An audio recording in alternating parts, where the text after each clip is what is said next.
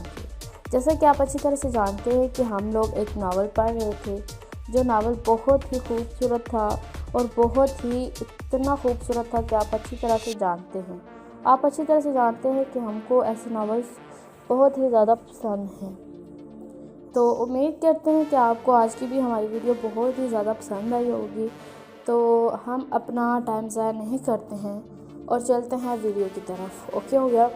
تو آپ اچھی طرح سے جانتے ہیں کہ ہم ناول پڑھ رہے تھے محبت جو روٹ سی گئی ہے، اس کی 2 ایپیسوڈ ہم نے پڑھ لی تھی، اب ہماری باری ہے تیسری ایپیسوڈس کی۔ تو ہم وقت ضائع نہیں کرتے اور تیسری ایپیسوڈ کا آغاز کرتے ہیں۔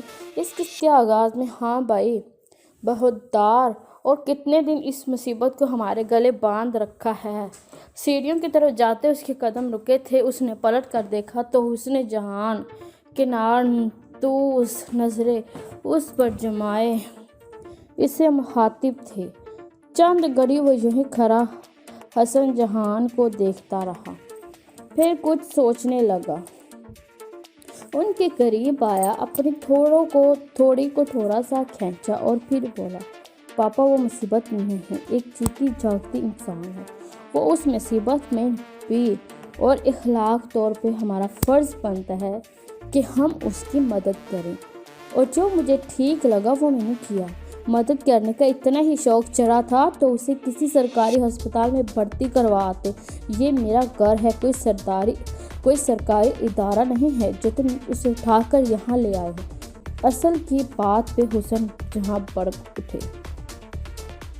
اوہو حسن، کیا ہو گیا ہے آپ کو؟ اس طرح غصہ مت کرے، آپ کی آواز باہر تک جا رہی ہے۔ میں اسے سمجھا دوں گی اور جلد از جلد عمل کو بھی اس کے گھر تک پہنچا دیں گے۔ حسن جہاں کی تیز آواز سن کر ثالیہ بیگم عمل کو اس کے کمرے میں چھوڑ کر بھاگتی ہوئی آئی تھی۔ وہ جانتی تھی کہ باپ بیٹے کی کبھی نہیں بنے، یہ سب کچھ آپ کے زیادہ لاڈ پیار کی نتیجہ ہے بیگم۔ تبھی یہ اتنا خود سر ہو گیا ہے، باپ کے سامنے کھڑا ہو کر کہہ رہا ہے مجھے جو ٹھیک لگا میں نے کیا، میں نے کچھ غلط نہیں کیا، میں اپنی بات پہ ابھی بھی قائم ہوں، مجھے کوئی شرمندگی نہیں۔ ارسل نہ چاہتے ہوئے بھی تلخ ہو گیا۔ تمہیں کوئی شرمندگی کیوں ہوگی؟ اس نام کو، اس کاروبار کو، اس عزت کو بنانے میں مجھے ساری عمر لگ گئی ہے۔ یہ سب میری محنت کی کمائی ہے، یہ میری حلال کی کمائی ہے، حرام کی کمائی نہیں ہے جو تم اس طرح کسی پر بھی لٹا پھرو گے۔ حسن یہ آپ کیا کہہ رہے ہیں؟ جوان بیٹے کو کوئی اس طرح کہتا ہے؟ ثالیہ بیگم تڑپ کر بولی۔ نہیں امی، آج انہیں بول لینے دو۔ تو کیا کہہ رہے تھے آپ؟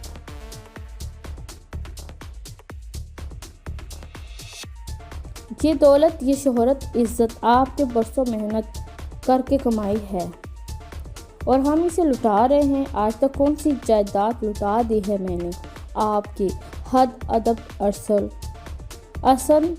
جہاں نے غصے سے ارسل کو دیکھا تھا۔ ارسل پاپا کے ساتھ بحث مت کرو، چلو میرے ساتھ۔ نبیل اور چھوٹا اسد بھی باپ کی اونچی آواز سن کر نیچے آئے تھے اور نبیل بات بگڑتی دیکھ کر ارسل کا ہاتھ کھینچتے ہوئے اوپر لے گیا۔ چھوڑو میرا ہاتھ نبیل، آج مجھے پاپا سے بات کر لینے دو۔ ارسل غصے سے ہاتھ چھڑاتے ہوئے بولا۔ پاگل مت بنو ارسل، پاپا غصے میں ہیں اور بات بڑھے گی، اپنا نہیں تو امی کا خیال کر لو، چلو میرے ساتھ۔ نبیل اسے سمجھاتے ہوئے اندر لے گیا۔ دیکھو ارسل، پاپا کا غصہ اس وقت جائز ہے، بنا جان پہچان کے تم کسی بھی لڑکی کو اٹھا کر گھر لے آؤ گے تو ظاہر سی بات ہے کہ کوئی بھی بندہ ریئیکٹ کرے گا۔ دیکھو میں یہ نہیں کہہ رہا کہ تم نے غلط کیا، لیکن سوچو اگر وہ جو کوئی فراڈ نکلی پھر؟ تمہیں پتہ ہے نا آج کل 90% لڑکی غلط کاموں میں ملبوس ہوتی ہے، ان کے گینگ بنے ہوتے ہیں۔ پیچھے کچھ دنوں سے وہ لڑکی مسلسل بے ہوش ہے نبیل، ہوش آنے پہ وہ مسلسل کچھ بول چکی ہے۔ چلو میں غلط ہوں، ہو سکتا ہے کہ وہ لڑکی بھی غلط ہو، پر رپورٹس تو غلط نہیں ہو سکتی ہے نا۔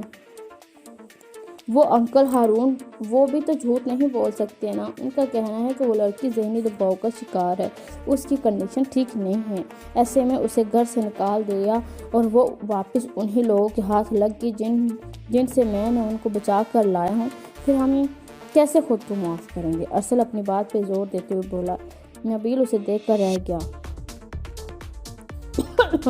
اور پھر بولا اچھا ٹھیک ہے تم پریشان نہیں ہو، مجھے امید ہے کہ آج کل میں اسے سب یاد آ جائے گا اور پھر اسے اس کے گھر والوں تک پہنچانے میں ہم آپ کی مدد کریں گے، لیکن تب تک تم پاپا سے بالکل نہیں الجھو گے، اوکے؟ میں پاپا سے نہیں الجھتا بلکہ پاپا مجھ سے الجھتے ہیں۔ جب تک مجھے کچھ سنا نہ دیں پاپا کا کھانا ہضم نہیں ہوتا۔ ارسل پاپا نے مجھے اور ارشد کو بھی کبھی کچھ نہیں کہا، پھر تم سے ہی کیوں الجھتے ہیں؟ اب تم اپنا رویہ ٹھیک کرو، دیکھنا پاپا کا رویہ بھی ٹھیک ہو جائے گا۔ تمہارے اور اسد کے ساتھ اس لیے ٹھیک ہے کیونکہ تم دونوں وہ کرتے ہو جو وہ چاہتے ہیں، پر میں ایسا کچھ نہیں کرنے والا جو وہ چاہتے ہیں۔ جو میرا دل کرے گا میں وہی کروں گا۔ میں اپنی زندگی کا مالک خود ہوں، پاپا کے حکم پر سر ہم نہیں کروں گا۔ ٹھیک ہے جو مرضی کرو۔ ارسل کو کسی طور پر جھکتے نہ پا کر نبیل منہ بسوڑتے ہوئے وہاں سے چلا گیا اور ارسل گہری سوچ میں ڈوبتے چلا گیا۔ کہاں تھا تو اور اتنے دن یونیورسٹی کیوں نہیں آیا؟ ارسل کو دیکھ کر یاور گرتے ہوئے بولا ایسے چھوڑو، یہ دوست نہیں رہا ہمارا، مجھے تو لگتا ہے لڑکی کا چکر ہے، ورنہ یہ ہم سے اتنے دن بنا کانٹیکٹ کیسے رہ لیا؟ ہاں بھائی، معشوقہ آ جائے تو یاروں کی خیر بات کہا جاتا ہے، اس بار شاہ نواز منہ بسوڑتے ہوئے بولا تھا، جبکہ اس کے ہاتھ کھڑا علی خاموش رہا۔ اسے پتا تھا کہ باقی کے تینوں بھی ابھی عمل کو ارسل کی اچھی خاصی کرنے والے ہیں، اس لیے اس نے خاموش رہنے میں ہی غنیمت جاتی۔ ارسل خاموش کیوں ہو؟ کہاں تھے تم؟ تمہیں پتہ ہے کہ ہم کتنے پریشان تھے، تمہارا فون آف تھا، گھر آنے سے تم نے منع کیا ہوا، ورنہ میں تو تمہارے گھر ہی آنے والی تھی۔ ارے میرے دوست کچھ بولو، گونگے تو نہیں ہو گئے؟ عشق نے تمہیں گونگا تو نہیں کر دیا؟ علیزے کے بعد شاہ نواز دوبارہ بولا تھا، ہم سب اپنی چونچ بند کرو، تم سب اپنی چونچ بند کرو، تبھی کچھ بولوں گا نا، قسم سے، اللہ دوست دے تو اچھے دے، تم جیسے کمینے دوست اللہ کسی کو نہ دے، مطلب حد ہے نا۔ بجائے یہ پوچھنے کے کہ میں کہاں تھا، ٹھیک تو تھا، کوئی مسئلہ تو نہیں رہا درپیش، شاید تم لوگ اپنی بونگیاں جھوڑ رہے ہو، تم کیوں خاموش ہو؟ نہیں، تم بھی کسر پوری کر لو، تمہیں کچھ پوچھنا ہے تو پوچھ لو۔ علی کو خاموش پا کر ارسل کا سارا غصہ اسی پہ نکلا۔ ہر بار ایسا ہی ہوتا تھا، ارسل کا سارا غصہ وہی برداشت کرتا تھا، ارسل کی دوستی اسی کے ساتھ تھی، یا شاید ارسل کا غصہ علی کے علاوہ اور کوئی برداشت نہیں کر سکتا تھا۔ نہیں، مجھے کچھ نہیں کہنا، جو کہنا تھا وہ یہ سب بول لیے، اس لیے اب میرا بولنا بیکار تھا۔ علی شرافت سے ایک سائڈ ہوتے ہوئے بولا، چل یار ارسل اب ڈرامے نہ کر اور مدعا بیان کر، کہاں تھا؟ یاور بے صبری سے بولا، یار مجھے پچھلے ایک ہفتے سے مشکل میں پھنسا ہوا تھا، تم لوگوں کو بتانا چاہتا تھا، پھر یہ خیال ترک کر دیا کہ کہاں تم لوگوں کو پریشان کروں۔ ہوا کیا یہ بات تو بتا۔ اس بار علیزے نے سرحد سے اس کی بات کاٹتے ہوئے پوچھا تھا۔ علیزے کے پوچھنے کی دیر تھی، ارسل نے اس رات سے لے کر اب تک کا سارا قصہ سنا دیا۔ ارسل تیری عقل پہ واقعی پتھر پڑے ہیں، رات چلتی کسی بھی لڑکی کو اٹھا کر گھر لاؤ گے تو انکل کا ری ایکشن تو ایسا ہی ہوگا نا، اب وہ تمہیں پھولوں کے ہار ڈالنے سے تو رہے۔ میں اس بار انکل کے غصے سے ایگری کرتی ہوں، علیزے جھنجھاڑتے ہوئے بولی۔ ہاں یار علیزے ٹھیک کہہ رہی ہے، کون ہے، کہاں سے آئی ہے، کیا چکر ہے؟ خدا نخواستہ تو کسی مصیبت میں نہ پڑ جائے، آج کل کسی کی مدد کرنا تو خود کو مصیبت میں ڈالنے کے مترادف ہے باس۔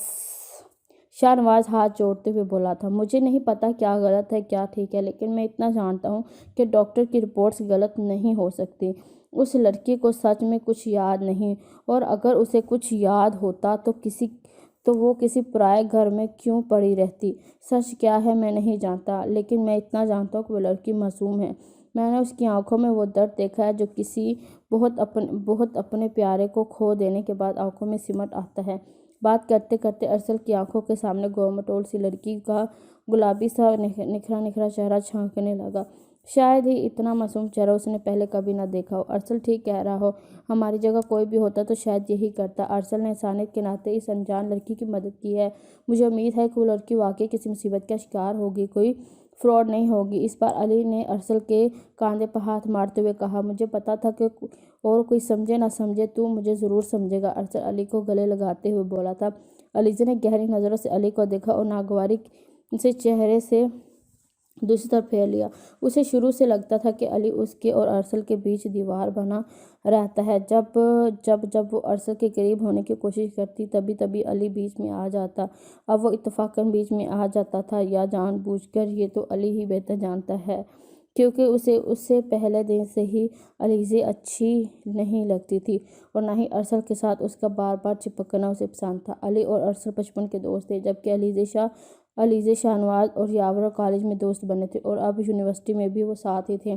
مانو نہ مانو ایک دن یہ سپورٹ تمہیں ضرور پھنسوائے گا، اور ضروری نہیں نہ جو علی بولے وہی ہمیشہ ٹھیک بھی ہو، علیزے جلتے ہوئے بولی۔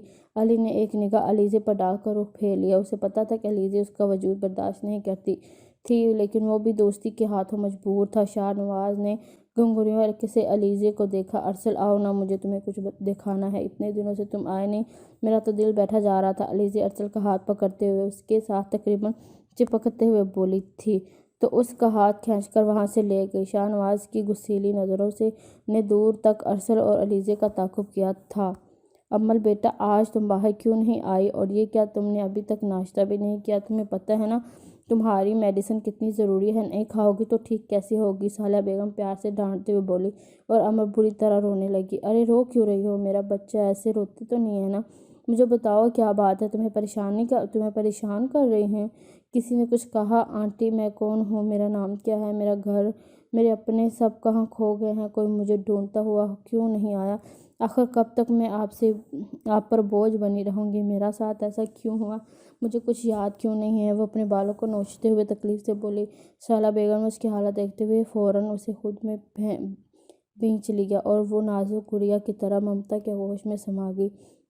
امل، ہم بھی تمہارے اپنے ہیں، تم اکیلی نہیں ہو، ہم سب تمہارے ساتھ ہیں۔ ڈاکٹرز پر امید ہے کہ تم بہت جلد ٹھیک ہو جاؤ گی، پھر دیکھنا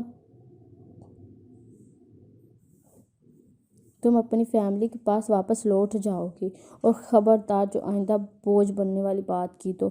بیٹیاں ماں باپ پر بوجھ نہیں ہوتی، اگر کچھ یاد نہیں آتا تو دفع کرو، یاد کرنے کی ضرورت بھی نہیں ہے، جب یاد آنا ہوگا خود ہی آ جائے گا۔ تم اپنے دماغ پر زور مت ڈالو، ڈاکٹر نے تمہیں سٹریس لینے سے منع کیا ہے، دیکھو رو رو کر کیسے چہرہ زرد کیا گیا ہے، اور ناشتہ بھی کب کا ٹھنڈا ہو گیا ہے، چلو اٹھو، منہ ہاتھ دھو کر باہر آ جاؤ، آج ناشتہ ہم دونوں مل کر کریں گے۔ صالحہ بیگم پیار سے اس کی کوہنی پکڑتے ہوئے بولی اور وہ ہچکچانے لگی۔ ارے ہچکچاؤ مت، سب چلے گئے ہیں، تمہارے انکل کام پہ چلے گئے ہیں، نبیل اپنے کلینک چلا گیا ہے، اسد کالج اور ارسل بھی یونیورسٹی، اب ہم دونوں اکیلے ہیں، ڈرنے کی ضرورت نہیں ہے، آ جاؤ، میں ویٹ کر رہی ہوں۔ صالحہ بیگم ناشتے والی ٹرے اٹھاتے ہوئے بولی اور ساتھ ہی کمرے سے باہر نکل گئی۔ جب تک وہ ناشتہ دوبارہ گرم کرنے لگی، امل بھی ہاتھ منہ دھو کر باہر آ گئی تھی۔ بیٹھو، بس ناشتہ گرم ہو گیا ہے۔ اسے دیکھ کر صالحہ بیگم مسکرا کر بولی تو وہ بھی جبراً مسکرا کر بیٹھ گئی۔ امل، تمہارے پاس کپڑے نہیں ہیں؟ میں سوچ رہی کیوں نہ آج ہم مارکیٹ چلیں، تمہیں بھی چیزوں کی ضرورت ہوگی تو تم اپنی مرضی کے جو چاہو لے سکتی ہو۔ نہیں آنٹی، مجھے کسی چیز کی ضرورت نہیں ہے، اور پلیز مجھے باہر نہیں جانا، مجھے گھر میں ہی رہنے دیں۔ گھر سے باہر جانے کا سن کر پسینے کے ننھے ننھے قطرے امل کے پیشانے پر چمکنے لگے۔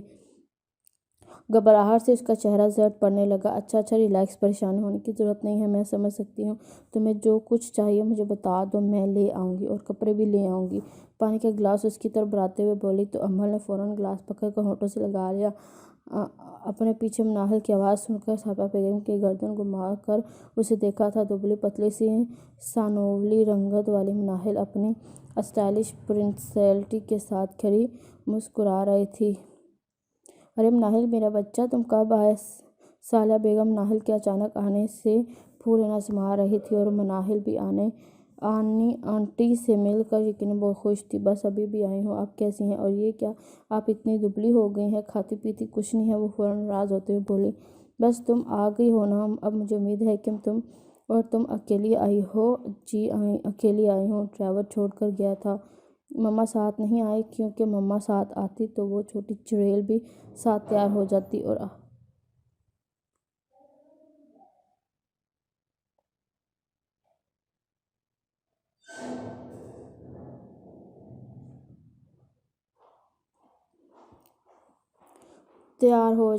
کو پتہ ہے میں آپ کا پیار کسی سے شیئر نہیں کر سکتی، کسی سے بھی۔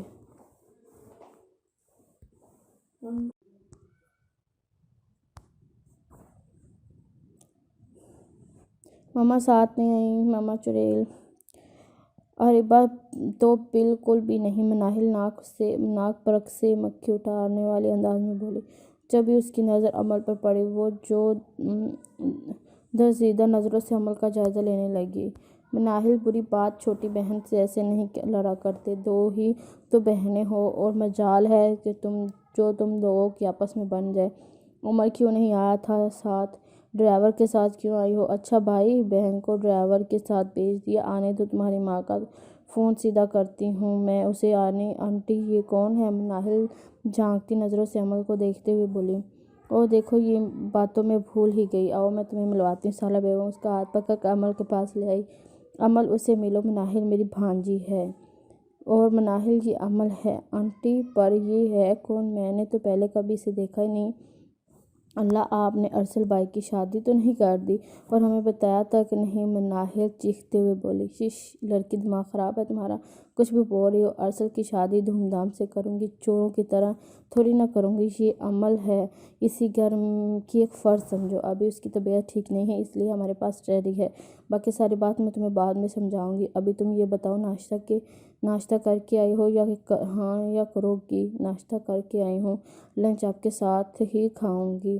مناہل عجیب مزاج کی لڑکی تھی، جہاں اپنی عمر کی لڑکیوں کو دیکھ کر لڑکیاں فوراً گھل مل جاتی ہیں، وہیں مناہل کا رد عمل حیران کن اور عجیب سا تھا۔ جب عمل اپنے آپ کو وہاں مس فٹ دیکھ کر بولی، آنٹی میں جاؤں اپنے کمرے میں؟ ارے عمل کہاں جا رہی ہو؟ تم نے ٹھیک سے ناشتہ بھی نہیں کیا، ناشتہ کر کے جاؤ۔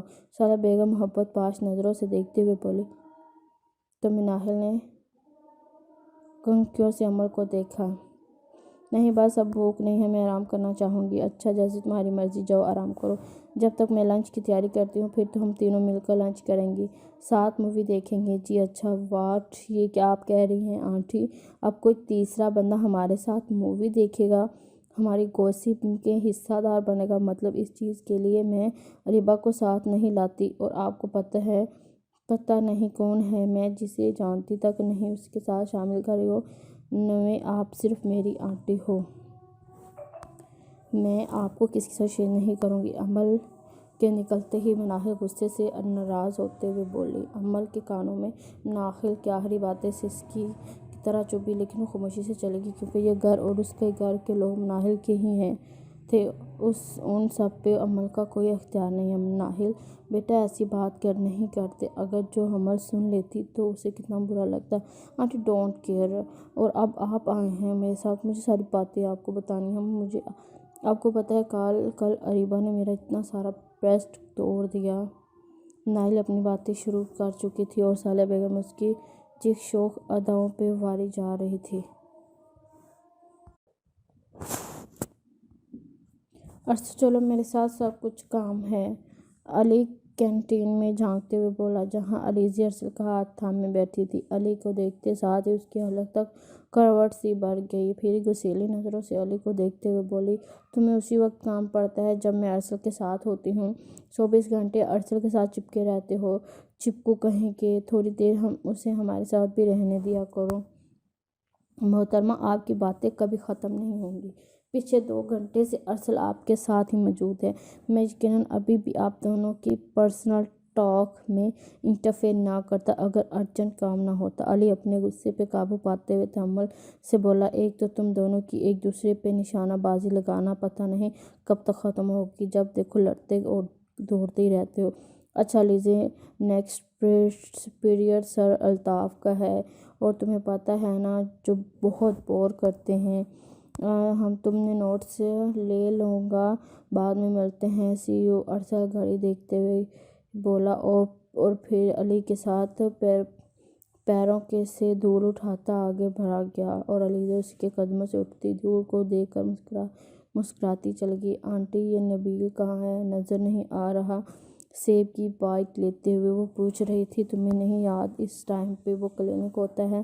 سالہ بیگم پرسوچ انداز میں بولی، اف توبہ، یہ کلینک والوں کو بھی کیا زندگی ہوتی ہے، 24 گھنٹے مریضوں کا پندہ سر پر سوار رہتا ہے، میں 2 منٹ کے لیے کلینک جاؤں تو میرا سر گم جاتا ہے۔ نبیل پتہ نہیں کیسے وقت گزار لیتا ہے مریضوں میں۔ مناہل منہ چڑھاتے ہوئے بولی، اچھا تو تم بتاؤ تمہاری اسٹڈیز کیسی جا رہی ہیں؟ فائنل ایگزام کب تک ہے؟ آنٹی پلیز، ابھی میرا موڈ بہت فریش ہے، ابھی پڑھائی کا نام مت لیں۔ پتہ نہیں یہ بڑے بڑے سائنسدان خود تو مر گئے ہیں اور اپنے دور میں جو جوہر دکھاتے رہے ان کا سارا لاوا ہم پر ڈال گئے ہیں۔ بندہ سوچے کیا ضرورت پڑی تھی اتنی مشکل کتابیں لکھنے کی۔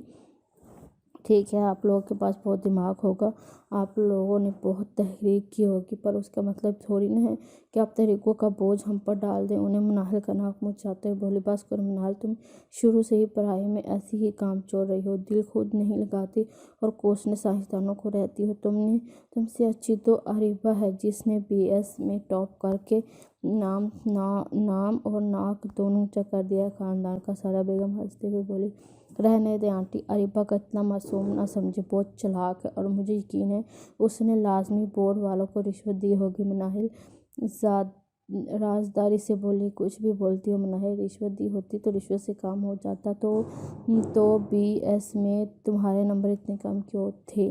تم بھی رشوت دے کر ٹاپ کر سکتی تھی نا۔ میں منٹی اریبہ سے زیادہ تیز ہوں لیکن بس پڑھائی کے علاوہ، ہاں ورنہ یہ رشوت جیسا خرقانی آئیڈیا تم کیوں نہیں آیا؟ سالہ بیگم زور سے ہنستے ہوئے بولی، اچھا بس کرو اب اپنی رام کہانیاں اور جاؤ عمل کو بھی بلا لاؤ، کھانا ریڈی ہے۔ آنٹی عمل کا نام سنتے ہی مناہل منہ بسوڑنے لگی، لیکن پھر آنٹی کے دیکھنے پر اٹھ کر اس کے کمرے میں چلی گئی جہاں عمل گھنٹوں میں سر دیے نہ جانے رو رہی تھی کہ کسی سوچ میں تھی۔ جبھی مناہل نے زور سے گلا کاٹتے ہوئے اسے مخاطب کیا، سنو تمہیں آنٹی بلا رہی ہے، کھانا تیار ہے۔ عمل نے فوراً سر اٹھا کر نکچری مناہل کو دیکھا اور سانولی سی تیکھے نقشوں والی نزاکت سے بنی سوری مناہل اپنے آپ کو منوانے میں خاصی کامیاب رہی تھی۔ اس کے نقش تیکھے خوبصورت تھی، لیکن جس طرح سے اسے خود کو ڈریس اپ کیا ہوا تھا، جس طریقے سے اس نے بالوں کی کٹنگ کی ہوئی تھی، اسے وہ اور زیادہ پرکشش لگتی تھی۔ ہلو، اگر تمہارا رونا دھونا ہو گیا ہو تو چلیں، کیونکہ میرا مزید یہاں کھڑے رہنے کا کوئی ارادہ نہیں ہے، اور کسی اجنبی کے لیے تو بالکل بھی نہیں۔ مجھے بھوک نہیں ہے، عمل نے آنسو صاف کرتے ہوئے کہا، اور مناہل فوراً نشانے اٹھاتے بول پڑی، اوکے ایز یو وش، اور پھر اکتاتے ہوئے تاثرات لے کر وہاں سے چلی گئی۔ اور عمل ایک بار پھر سے گھنٹوں میں سر دے کر پھر جی بھر کر رونے لگی۔ یا اللہ، یہ میرا کیسا امتحان ہے، کون ہوں میں، میرا گھر، میرے لوگ سب کہاں ہیں، مجھے کچھ بھی یاد کیوں نہیں ہے، میں ان لوگوں میں کیسے آ گئی اور کیوں بوجھ بنا دیا آپ نے مجھے ان سب پہ۔ وہ بے بسی سے روتے ہوئے مسئلے کی دیاویت سے سوچ رہی تھی، تکلیف حد سے سوا ہو رہی تھی۔ دیکھ ارطل، میری بات سن، سیاست میں کچھ نہیں رکھا، تو کیوں سیاست کا حصہ بننا چاہتا ہے؟ تیرے پاپا کا اتنا نام ہے، اتنا بڑا کامیاب بزنس ہے، پھر تو سیاست میں آ کر کیا کرے گا؟ میرے پاپا کا کامیاب بزنس صرف ان کے خود کے لیے ہے، ہر وقت ہر پل وہ ایک ہی بات کہتے رہتے ہیں، میرا بزنس ہے، میری محنت کی کمائی کا پیسہ ہے۔ ویسے بھی تجھے اچھے سے پتہ ہے میرا شروع سے سیاست کی طرف لگاؤ زیادہ رہا ہے، اور اب تو میری پارٹی بھی تیار ہے، بہت سے لوگ میرا ساتھ دینے کو، مجھے ووٹ کرنے کو میرے ساتھ کھڑے ہیں۔ دیکھ، حق کے لیے آواز اٹھانا غلط نہیں ہوتا، یہ ہمارا ملک ہے اور ہمیں ہمارے ملک کی ترقی کے لیے جو پل بھرا ہم کریں گے۔ تجھے کیا لگتا ہے جو لوگ ہمارے ساتھ دے رہے ہیں ان کا ٹائم فضول نہیں ہے؟ نہیں علی، سب کا ٹائم بہت امپورٹنٹ ہے، لیکن پھر بھی سب کا اپنا اپنا کام چھوڑ کر میرے ساتھ دے رہے ہیں تو میں کیسے پیچھے ہٹ سکتا ہوں؟ ارسل ایک عزم کے ساتھ بولا، اچھا ٹھیک ہے، میں تیری باتوں کو اتفاق کرتا ہوں، پر تو بتا، ابھی تک ہم جو کچھ کرتے آ رہے ہیں سب چپ کر کے ہیں، لیکن اب اپنی پارٹی کو مضبوط کرنے کے لیے ہمیں کھل کر سامنے آنا ہوگا۔ بے شک بہت کم وقت میں ہم نے اپنی صلاحیتوں کی وجہ سے تو بہت سے لوگ ہم اپنے ساتھ لیے ہیں۔ ملک حیدر اور اس کے نام نہاد کتے ممکن کوشش کر رہے ہیں پتہ نہیں کرنے کی پچھلے 6 ماہ سے مسلسل وارداتیں کون کروا رہا ہے اور اس کے بندے کہاں غائب ہو رہے ہیں۔ تم سامنے آؤ گے تو تمہارا دشمن ہو جائے گا، اور جب تمہارے پاپا کو پتہ چلے گا تو ان کا کیا ری ایکشن ہوگا، کبھی سوچا ہے تم نے؟ علی متفرق سا ہو کر بولا، تم پاپا کی ٹینشن نہ لو، میں سب سنبھال لوں گی، اور رہی بات سامنے آنے کی تو ایک نہ ایک دن آنا ہی تھا، تو کل ہی تیاری پکی رکھو۔ پنڈال کی حفاظت کے لیے سیکیورٹی ٹائٹ ہونی چاہیے، کل کا جلسہ ایک کامیاب جلسہ ہوگا۔ ارسل پرجوش انداز میں بولا تو علی بھی اسے دیکھ کر سوچ میں پڑ گیا۔ اور یہاں پر اس ایپیسوڈ کا اختتام ہو جاتا ہے، تو ہم وقت ضائع نہیں کرتے اور ایپیسوڈ نمبر 4 پڑھتے ہیں نبیل کے بچے۔ میں صبح سے اٹھ آنٹی آئی ہوئی ہوں، بندہ ذرا گھر جلدی آ جاتا۔ نبیل کو گاڑی سے نکلتا دیکھ کر منال فوراً لپک کر اس کے سر پر پہنچی۔ اوئے جنگلی بلی، اب تم کہاں آئی؟ اور خیر سے مجھے الہام ہونے سے تو رہا، میرے گھر سے نکلتے ہی ایک عدد خاندانی جنگلی بلی پردم چکی ہے۔ وہ گاڑی لاک کرتے ہوئے شرارت سے بولا، جنگلی بلی نہیں ہوں میں، لیکن تم جھوٹ ضرور ہو، اور پھر زہریلی چچندر۔ انہیں وہ مسکراتے ہوئے گویا ناراضگی سے بولی، منال ذرا پاس آؤ میرے۔ نبیل پیار سے اس کی سرمئی آنکھوں میں دیکھتے ہوئے بولا تو منال کی چلتی دھڑکنیں رک سی گئیں۔ نبیل کی وجہ ہی پرسنالٹی کا اثر تھا، یہ تھوڑی دیر پہلے وہ ناراضگی بھول کر ایک ٹرانس کی کیفیت میں اس کے قریب آئی۔ سرمئی آنکھیں روشن ہو گئیں۔ تمہیں قریب آ کر جی وہ میں نے یہ کہنا تھا کہ نبیل اس کے قریب آیا اور چہرے اس کے گالوں کے قریب لے جاتے ہوئے زور سے بولا، جنگلی بلی نہیں تو کیا بلّا بولوں گا۔ وہ اتنے زور سے بولا تھا کہ منال کو لگا اس کے کان کا پردہ پھٹ جائے گا۔ جنگلی جانور چچندر بدتمیز نبیل کو ہنستے ہوئے آگے بڑھتا دیکھ کر وہ کان سلاتے ہوئے غصے سے بولی تھی اور پھر خود ہی پیچھے پیچھے اندر چلی گئی۔ کیا وہ منال کان کو دبا رہی ہو؟ درد تو نہیں ہو رہا؟ آنٹی نے فوراً پوچھا تھا۔ تبھی منال ترچھی نظروں سے نبیل کو دیکھتے ہوئے بولی، کچھ نہیں آنٹی، بس ایسے ہی کانوں کی نکیلی آواز سن لی تھی تبھی۔ اور یہ ارشد کا بچہ کہاں ہے؟ آتے ساتھ ہی کمرے میں گھس کے بیٹھ گیا۔ اس کے تو میں ذرا کان کھینچوں۔ منال نے فوراً پہلو بدلا، دب دب کر سیڑھیاں چڑھ کر۔ امی وہ لڑکی کہاں ہے؟ نظر نہیں آ رہی؟ نبیل نے پوچھا تھا۔ اس لڑکی کا نام امل رکھا ہے میں نے، اسے امل ہی بولو سب۔ اپنے کمرے میں ہے، بہت ترس آتا ہے مجھے اس پہ، پتہ نہیں کون ہے، کسی کی اولاد ہے، اس کے گھر والے کتنے فکر مند ہوں گے۔ میری تو دعا ہے کہ وہ جلدی سے ٹھیک ہو کر اپنے گھر میں چلی جائے۔ سالہ بیگم کے لہجے میں ماں والی فکر تھی۔ امی پریشان نہ ہو، وہ جلد ہی ٹھیک ہو جائے گی اور جلد ہی اپنے گھر والوں کے پاس لوٹ جائے گی۔ وہ کوشش کیا کریں کہ اسے اکیلا مت چھوڑیں، ایسے بندے تنہائی میں اور زیادہ خائف ہو جاتے ہیں اور ان کا دھیان ایک ہی اور لگا رہتا ہے۔ کوشش کیا کریں کہ اسے کسی نہ کسی ایکٹیویٹی میں مصروف رکھیں تاکہ اس کا دھیان بٹ جائے۔ ہاں میں پوری کوشش کرتی ہوں کہ اسے ساتھ رکھوں۔ تم منہ ہاتھ دھو لو، میں کھانا لگاتی ہوں۔ نہیں ارسل اور پاپا آئیں پھر مل کر ڈنر کرتے ہیں۔ میں ذرا ارسل کو دیکھوں، کہیں جنگلی بلی اسے کھا ہی نہ جائے۔ نبیل ہنسی پیچھا چباتے ہوئے بولا، نبیل ابھی تنگ مت کرنے بیٹھ جانا اسے، تمہیں پتہ ہے نا چڑچڑی سی ہو جاتی ہے۔ سالہ بیگم سے سمجھانا چاہتا تھا اور پھر نبیل تھا، جنگلی بلی کو تنگ کیے بنا اس کا گزارا کہاں تھا۔ محترمہ لگتا ہے آپ کو رات اور رات کی تنہائی کچھ زیادہ ہی پسند ہے، جب دیکھیں آپ یہیں موجود ہوتی ہیں۔ پھولوں سے کوئی خاص لگاؤ ہے یا تنہائی سے؟ ارسل پورچ میں گاڑی کھڑی کرتے ہوئے اندر بکھرنے لگا۔ جب اسے سیاہی میں حلوہ سے دکھائی دیا تو وہ گارڈ ایریا کی طرف چلا آیا۔ امل کو وہاں دیکھ کر وہ چونکا تھا، پھر آہستہ سے اس کے قریب جا کر بولا تو وہ تھک اس کی طرف مڑی۔ ارسل کو سامنے پا کر اس کے چہرے کے خوفناک تاثرات نرم پڑ گئے تھے اور ساتھ ہی وہ سر جھکا کر اندر جانے لگی۔ جب وہ دوبارہ بولا، ڈر کر بھاگنے والے بزدل ہوتے ہیں۔ ارسل کی بات پہ اس کے جاتے قدم تھم گئے اور وہ رک گئی اور پلٹ کر خالی نظروں سے اسے دیکھنے لگی۔ ایسے مت دیکھو مجھے، میں انسان ہوں، کوئی جانور نہیں، اور ڈرنا بند کرو، میں تمہیں نہیں کھاؤں گا۔ سیدھی کھڑی رہو، ہل کیوں رہی ہو؟ پہلے کبھی کوئی انسان نہیں دیکھا؟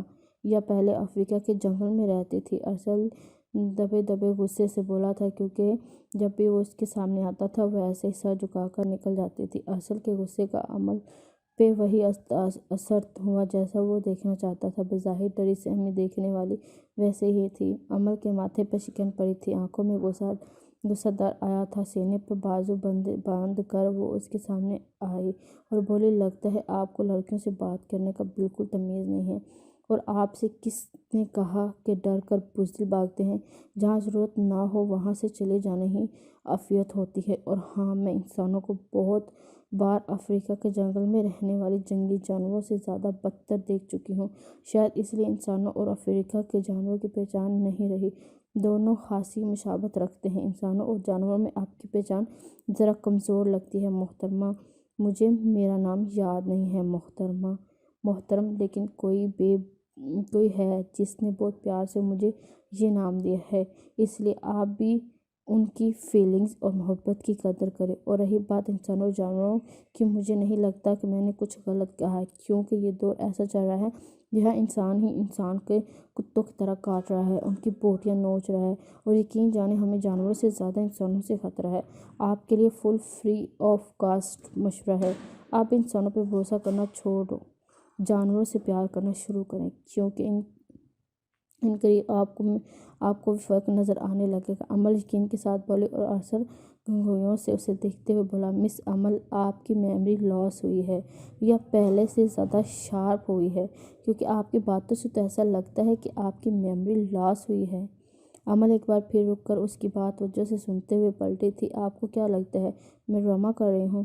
اب تک میموری لاس کا تو آپ کو ڈر کس چیز کا ہے؟ یہ گھر آپ کا ہے، یہاں آپ کے لوگ ہیں، آپ جب چاہیں ہاتھ پکڑ کے مجھے چلتا کر سکتے ہیں، میں اف تک نہیں کہوں گی، لیکن شک انسان کو دماغ کی طرح اندر سے چاٹ جاتا ہے۔ بظاہر انسان خوش نظر آتا ہے، لیکن شک انسان کو اندر سے کھوکھلا کر دیتا ہے، اس لیے شک نہ کرے، بھروسہ کرے۔ جس دن مجھے سب یاد آ گیا اس دن میں خود بھی یہاں بوجھ بن کر رہنا نہیں چاہوں گی، یقین رکھیں۔ امل اطمینان سے اس کی بات پوری کر کے جا چکی تھی اور ارسل اپنی جگہ پہ شل سا کھڑا رہ گیا۔ امل سے اس طرح کی بہادری کی اسے امید نہیں تھی۔ ارسل بھائی آپ کب؟ مناہل چیخ کر بولی تھی۔ ارے مناہل تم کب آئی؟ میں بس ابھی تھوڑی دیر پہلے آیا ہوں۔ سب کہاں ہیں؟ نظر نہیں آ رہے، صوفے میں دھسے ہوئے بولا تھا۔ میں آج صبح آئی، ڈرائیور چھوڑ کر آیا ہے۔ اور رہی بات گھر والوں کی تو انکل کافی غصے میں ہیں، اندر کمرہ امتحان خاصا سرد ہوا پڑا ہے، مناہل رازداری سے بولی تھی، لیکن ارسل کو عجوب ضرور لگ رہے تھے کیونکہ وہ جانتا تھا کہ کمرہ امتحان سرد کیوں ہوا ہے۔ میں آپ کے لیے کھانا لگاؤں؟ ارسل کو خیالوں میں گم دیکھ کر وہ آہستہ سے بولی تھی، نہیں رہنے دو، مجھے بھوک نہیں ہے۔ ارسل اٹھتے ہوئے بولا، ارے کیوں بھوک نہیں ہے؟ میں کب سے تمہارا ویٹ کر رہا تھا کہ تم آؤ گے تو ساتھ مل کر کھانا کھائیں گے۔ جاؤ مناہل تم کھانا لاؤ، ہم آتے ہیں۔ نبیل نیچے اترتے ہوئے گھر سے بولا۔ نبیل کی بات سن کر مناہل ناک چڑھاتے ہوئے چلے گئی تو نبیل ارسل کے قریب آ کر بیٹھ گیا۔ دیکھو میں جانتا ہوں تمہارا موڈ ٹھیک نہیں ہے، لیکن پاپا کا غصہ کھانے پہ کیوں نکالتے ہو؟ امی کا کیا قصور ہے؟ اتنے پیار سے تمہاری پسند کا روز کچھ نہ کچھ بناتی ہے اور تم نخرے دکھاتے ہو۔ کبھی سوچا ہے کہ ان کی کتنا ہارٹ ہوتا ہے؟ چلو اٹھو، شاباش آؤ کھانا کھاتے ہیں۔ نبیل واقعی سمجھدار تھا اور وقت نزاکت کو خود سمجھتا تھا، کب کس سے کیا بات کرنی ہے اور کب کس کو کیسے منانا ہے، بہت اچھی طرح سے جانتا۔ کھانے سے فارغ ہو کر وہ تینوں لاؤنج میں بیٹھ گئے۔ مناہل اپنے علاوہ ان دونوں کے لیے کافی جنگلی بلی تمہیں ابھی تک کافی بنانی نہیں آئی؟ اللہ کیا ہوگا اس جنگلی بلے کا؟